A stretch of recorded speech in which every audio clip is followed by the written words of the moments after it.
Hi and welcome back.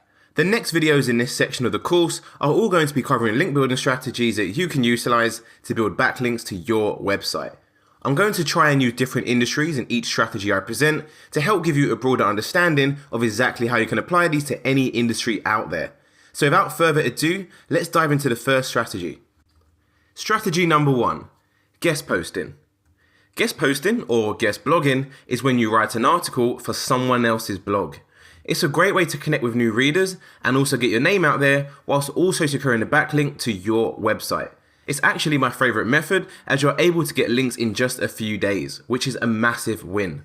The beauty of guest posting is that as you're writing the content yourself, you're able to pick the anchor text as well. This is super powerful, as I said in the anchor text video, as if you realize you're getting too many of any certain anchor types, then you want to avoid getting more of them, as this can look unnatural. With guest posting, you can do just this. You want to get guest post opportunities on sites that are relevant to what you do.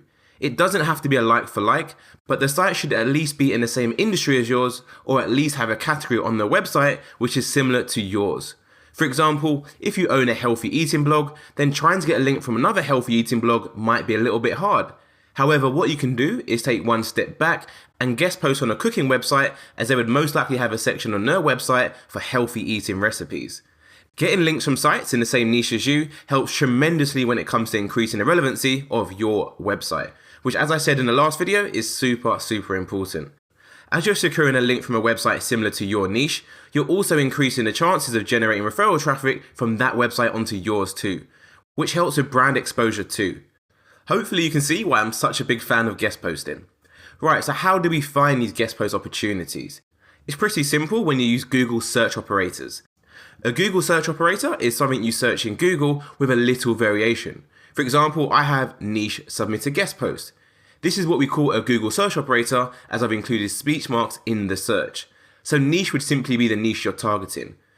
This is a very handy one. There's another 4 more I'll show you. You can have niche guest post, niche guest post by, niche accepting guest post, and lastly niche write for us. Typically, websites that do accept guest posts will have a page on the site talking about how you can submit a guest post, the guidelines you need to follow, why you might want to write for them, and so on and so on. So essentially just bragging about how big the audience is and asking you to write for their website. We can use these search operators to find more guest post opportunities for our business. So that covers the theory of guest posting. So let's head over to Google now and show you exactly how this works in the real world with a live example. So I'm now over on Google, and as always, I'm not just going to go over the theory of a strategy, I'm actually going to show you a live example of exactly how this works. So what I'm going to do is simply search for some guest post opportunities by using one of the search operators which I showed you a few seconds ago. So I'm going to go for the one which was at the top, which was niche, speech mark, submit a guest post. So for the purpose of this video, let's pretend I operate in the niche of healthy eating. So I want to change the word niche to healthy eating blogs and then carry out a search for that. And as you can see, Google has returned 187,000 different websites, which all accept guest posts which are related to healthy eating. We've got submit a guest post, health and fitness by Iron Wild Fitness. We've got submit a guest post, ladies diet, and so on and so on. Now, if you carry out a search for your niche and you don't see that many results, what you can actually do is take one step back. So instead of searching for healthy eating blogs, we can actually just take healthy eating out and then simply search for cooking, as cooking is obviously an element which is involved when it comes to healthy eating. So as you can see, Google has now returned 258,000 different websites, which is a lot more than the first search. The reason why it's returned more now than it did before is because this term is a lot more broader and is not as specific as the first. So let's scroll down and have a look at the websites that Google has returned. In position 1, we have another one, bitesthecrustblog.com, which is quite interesting. Let's give that one an open. We've got bigguestposting.com. We've got bigguestposting.com again, worldlife.com, tons and tons of websites. So as you can see, this strategy is super powerful. Literally, with just in a few seconds, we have tons and tons of websites we can reach out to, all which accept guest posts. So let's go ahead and open this other one right here at the bottom of page 1, sweet2eatbacon.com. So let's have a look at the first website. So submit your guest post, food and cooking. This is a perfect example for us. The whole website is based on healthy eating, cooking, recipes, vegan food, and so on. And if you actually go through the page and read it, what it does is it actually tells you the guidelines that you need to follow if you want to get a guest post featured on this website. So if we scroll down the page, you can actually see the topics and titles which they are looking to have featured on the website. They've got beauty and makeup, which is quite interesting, not really related to healthy eating, but they've got salad, seafood, snacks, soup, vegan food, vegetarian food, so on and so on and so on. They even go on to tell you the benefits of having a guest post published on the website. So they tell you that actually have over 20,000 new readers. It's a very easy process, tons and tons of reasons why you should submit a guest post on this website. So really and truly, what this website is doing is kind of selling the website and giving you all the reasons why you should write for them. This makes it very easy for us to reach out to this website and actually get a guest post featured. If we scroll down more on the page, we can see we have further information on how to submit a guest post for publication. So it says just go ahead and send an attachment, put in your name, email, subject, and your message. Obviously fill in the capture form they have at the bottom, and then they will review your article for submission. And if it's a good article, it will get featured on this website. So as you can see, the process is very straightforward. However, before you rush out there and start submitting guest post opportunities to all these different websites, what you want to do is actually look at the website in SEMrush just to make sure it's actually a good website. So let's go ahead and take the website URL. So we only want the website name for this. We don't want the actual URL. So just another one, bitestacrossblog.com. Let's go over to SEMrush and carry out a search. As from the surface, this website looks really good. It's really tailored down to our niche, which is great. However, you don't always want to judge a website by the surface. You always want to have a look at that website in SEMrush and see exactly if it is a good website. So this is essentially the same process that we follow when we evaluate what makes a good backlink. So if you remember what I said in that video, it was checking the website's domain authority, checking how many keywords this website appears for, how much organic traffic the website has, how many referring domains it has, and so on and so on. As if the website doesn't have really good numbers for those metrics, then it's probably not a website you want to get a link from. So let's go ahead and go over to SEMrush. We've carried out a search for that website, so it's time to review the data. So we can see the website has 125 referring domains, which is really good, as a number I recommend is 50 and above. However, the organic search traffic is very, very low. We can see that from the chart here as well. On average, this website gets 3 visitors every single month from Google. Now that isn't that much traffic at all. So when you see sites with not a lot of traffic, you always have to question if you actually want to get a backlink from that website pointing to your website.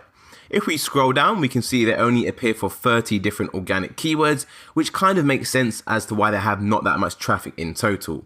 So as you can see, it's really important to look at websites in SEMrush as well. You don't just want to base your decision based on how the website looks, which from the surface, it looks very nice, it's clean, responsive and modern. However, from an SEO perspective, it's not actually going to provide that much value to our website. So in this instance, this is a website that I would not go for. So let's look at the second website, which was sweet2eatbacon.com. Again, once we land on the page we found from Google, we can see we have lots of requirements about the guest post, what we need to do, make sure we have no typos, the size of images if we include them, how many words our guest post should be. And again, there's a little form within the page, which is how we can submit our guest post for submission. So let's do exactly the same thing. Let's take this website URL and we'll go over to SEMrush and let's simply carry out a search for this so we can review the data and see if this is actually a really good site to get a guest post on. So the data has now populated, and as you can see, this website has 973 referring domains, which is really, really good. They get almost 20,000 different visitors every single month. Again, which is two really positives. We can actually see the traffic trend chart here as well. So we can see the traffic has been rising. It had a small decrease toward the end of December. However, it is rising again, which is really good things to see. If we scroll down, we can see they appear for 16,000 different organic keywords. Again, another good really thing to see. We can go back to the website and check our Mozbar Chrome extension just to find out the page authority and the domain authority of this website, which as you can see has a page authority of 28 and a domain authority of 45. So both these numbers are really good.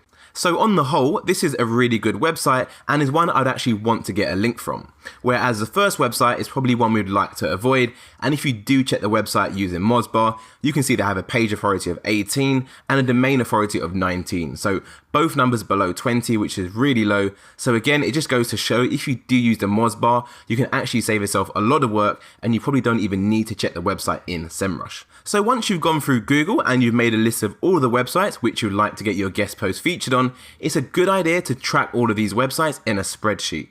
So this is a spreadsheet that we use at the agency, and essentially it just makes your life so much more easier when it comes to tracking all of your guest post opportunities. It's actually very handy to have as well if you intend on running your own SEO agency. So the spreadsheet is very straightforward. All we have is the website URL. So in this instance, we'd go over and take the website URL, sweet2eatbaking.com. We'd paste that in like so. We'd get the website's domain authority, which I believe was 45. We can see that up there from the Chrome extension. You can always give that a click just to double check. Domain authority 45. So I'd go ahead and put domain authority 45. I'd put down the number of referring domains this website has. Again, this is all just for reference, so we have more information about the websites we are getting backlinks from. And you can see referring domains is 973. So I'd put 973. The amount of traffic this website gets every single month and the keywords. So let's get traffic and keywords now. Again, both data we can get from SEMrush, 18.6, and we got 16,000. So 18.6, 18,600, and it was 16,000 different keywords. The next two columns, article written and article submitted. This is what we use internally as we have an in-house writer who writes all of our guest post content. So whenever they write an article, they would simply put yes, article is written, and then yes under article submitted. So that would be when we submit the article to the website. And we put the date we submitted the article as well. So all of these things combined just makes it very easy to keep a track of exactly what is going on. Now, don't worry about trying to screenshot this and what columns we have, as I'm going to upload this as a downloadable resource. And one important thing I just want to note as well is when you're going through Google and you're finding all these different websites you can reach out to, you want to make sure that you send each website a unique piece of content. You don't want to send the same article to all of these different websites, as what that results in is you having backlinks from multiple websites that all have the same article and most likely the same anchor text as well. We want to avoid this and we want to look natural. So each website you reach out to, you're going to require a unique piece of content. So as you would have noticed from the first two websites we reviewed, which was Another One Bites the Crust blog.com and sweet2eatbaking.com, both of these websites, to submit a guest post, you actually have to fill in a form on the website. However, you aren't always going to come across sites that have this format. For example, here's another website called cookiemummy.com. If you scroll down on this website, you can see there's actually no form whatsoever. So the way to get in touch with these websites is going to be through email. So what I'm going to do now is head back to our PowerPoint slides and I'll show you a message you can use if you have to reach out to these sites via email. So this is the email template we use when reaching out to websites that state their email address, which, to be fair, you can also use this on websites that have the form submissions as well. There's no reason why you can't just copy and paste this in the message box. But essentially it says, "Hi name, I was researching about topic today and came across your website. Great collection of high quality articles. I am reaching out to you to contribute a high quality post to your blog. Below are the topics which I can write a well-researched post on, topic 1, topic 2, and topic 3. I look forward to hearing from you from one of the topics above, and I'll be sending you the draft as soon as possible. Regards, your name." So you would actually fill in the blanks with what is relevant to your guest post industry. For example, the first line, I was researching about, I would put in cooking today and came across your website. It's all about filling in the blanks and giving websites ideas. However, if a website does tell you topics they'd like you to write about, you obviously don't need to mention topic 1, 2, and 3. So I use this template and it works extremely well. I recommend you use it as well. Do feel free to use your own template as well. But essentially what we want to do is just reach out to a website and let them know we are interested in submitting a guest post on their site.